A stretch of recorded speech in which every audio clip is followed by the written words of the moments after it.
भक्तों, जय सिया राम। राधे राधे। ओम नमः शिवाय। जय श्री कृष्णा। भक्तों, हम इस वीडियो के माध्यम से जानेंगे कि आखिर भगवान श्री हरि विष्णु ने पृथ्वी लोक पर कठिन तपस्या क्यों की और श्री हरि विष्णु ने वामन अवतार क्यों लिया। महर्षि विश्वामित्र के आश्रम का क्या नाम था और राम लक्ष्मण ने महर्षि विश्वामित्र का यज्ञ कैसे संपन्न कराया, जानते हैं वाल्मीकि रामायण के अनुसार। मार्ग में चलते चलते रामचंद्र ने विश्वामित्र से पूछा, हे महर्षि, यह जो पर्वत के समीप बादलों की घटा के समान वृक्ष देख पड़ते हैं, यह कौन स्थान है। यह स्थान बड़ा रमणीय जान पड़ता है। इसमें मृग घूमते हैं और पक्षी बोल रहे हैं। इस मनोहर स्थान को देखकर मालूम होता है कि अब हम लोग भयानक वन से निकल आए हैं। हे भगवान, यह किसका आश्रम है? इसके जानने की मेरी इच्छा है। आप कृपा करके मुझे बताइए। हे ब्राह्मण, जिस स्थान पर यज्ञ में विघ्न करने वाले दुरात्मा राक्षसों का वध करके आपके यज्ञ की रक्षा करनी है, वह स्थान अभी कितनी दूर है? रामचंद्र के यह पूछने पर महातेजस्वी विश्वामित्र ने उत्तर दिया, हे राम, इस स्थान पर भगवान विष्णु ने हजारों वर्ष तक तपस्या की थी। यह महात्मा वामन का पूर्व आश्रम है। यहीं महातपस्वी विष्णु सिद्ध हुए थे। इसका नाम सिद्धा आश्रम है। जिस समय भगवान विष्णु इस आश्रम पर तपस्या कर रहे थे, उस समय विरोचन के पुत्र बलि अपने बाहुबल से इंद्र आदि देवताओं को परास्त करके तीनों लोकों का राज करते थे। महाबली बलि ने एक यज्ञ का अनुष्ठान किया। तब देवताओं ने अग्नि के साथ इस आश्रम पर भगवान विष्णु के पास आकर कहा, हे भगवान, बलि एक यज्ञ करना चाहता है। उस यज्ञ के समाप्त होने पहले ही आप देवताओं का एक कार्य कीजिए। उसके यज्ञ में अनेक देशों से मांगने वाले आते हैं और वह सबके मांगने के अनुसार दान करता है। इसी अवसर पर आप देवताओं के हित के लिए योग बल से वामन का रूप धारण करके देवताओं का कल्याण कीजिए। हे रामचंद्र, उसी समय प्रज्वलित अग्नि के समान महातेजस्वी महर्षि कश्यप ने अपनी स्त्री अदिति के साथ देवताओं के 1000 वर्ष तक एक व्रत का पालन किया था। व्रत समाप्त होने पर वे वर देने वाले भगवान विष्णु की इस प्रकार स्तुति करने लगे, हे भगवान, आप तपोमय, तपोराशि, तपोमूर्ति और ज्ञान स्वरूप हैं। मैंने तपस्या के प्रभाव से आपका साक्षात्कार किया है।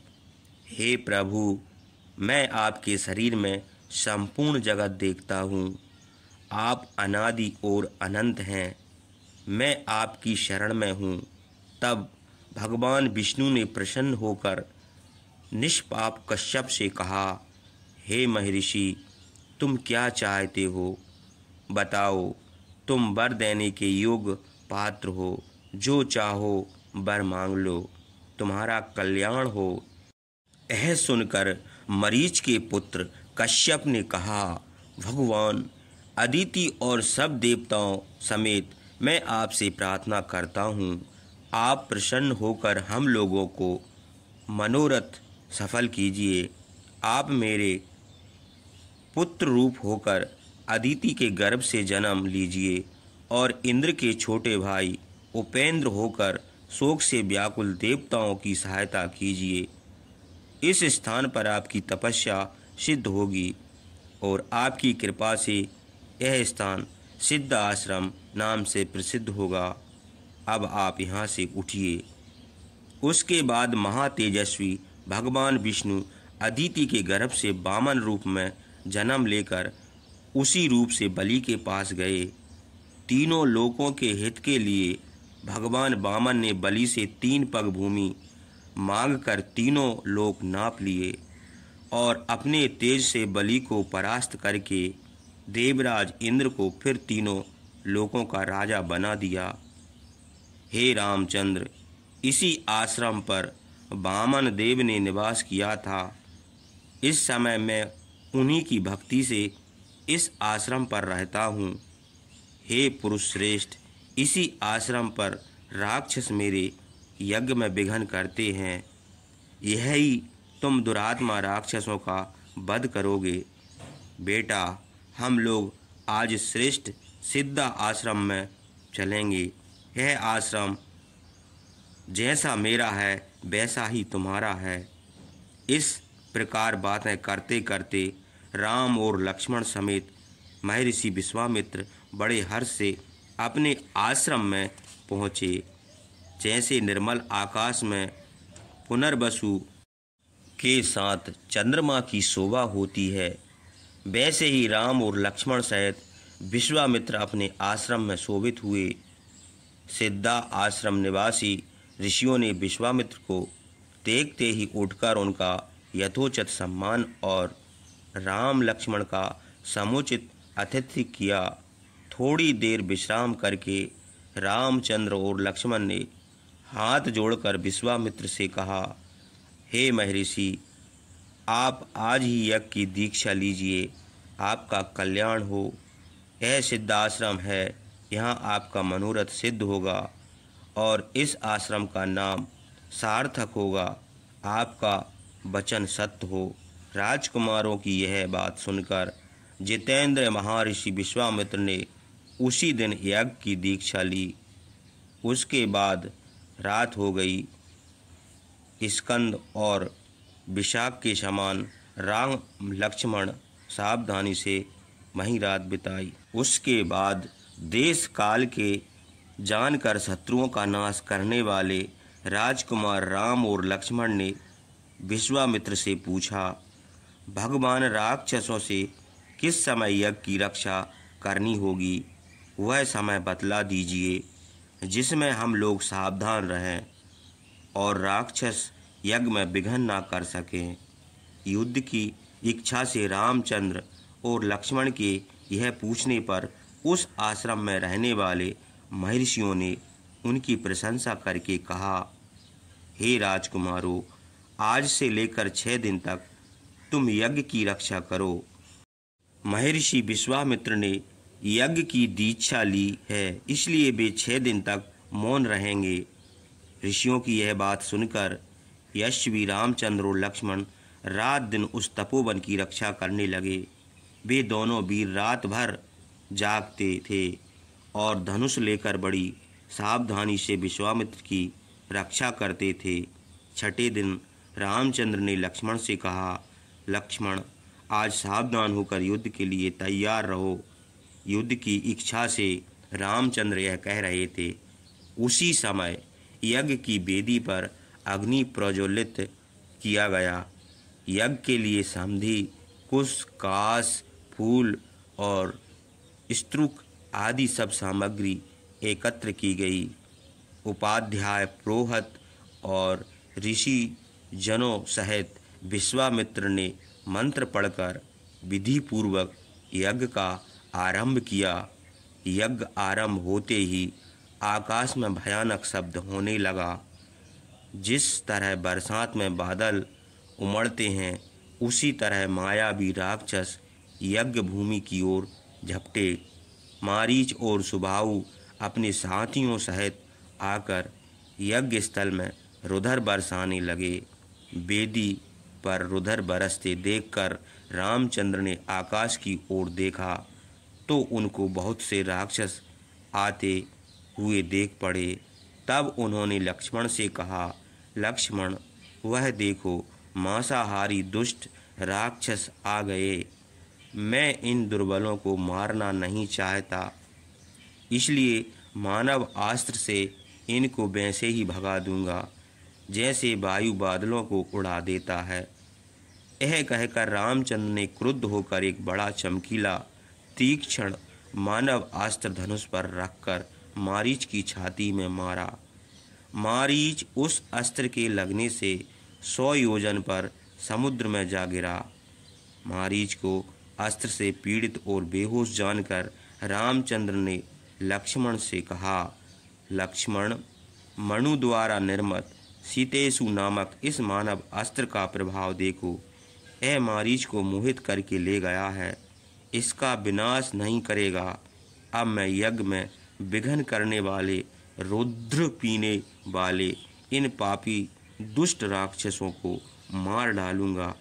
यह कहकर रामचंद्र ने लक्ष्मण को हाथों की फुर्ती दिखाते हुए एक आग्नेय अस्त्र सुबाहु की छाती में मारा और वह घायल होकर पृथ्वी पर गिर पड़ा।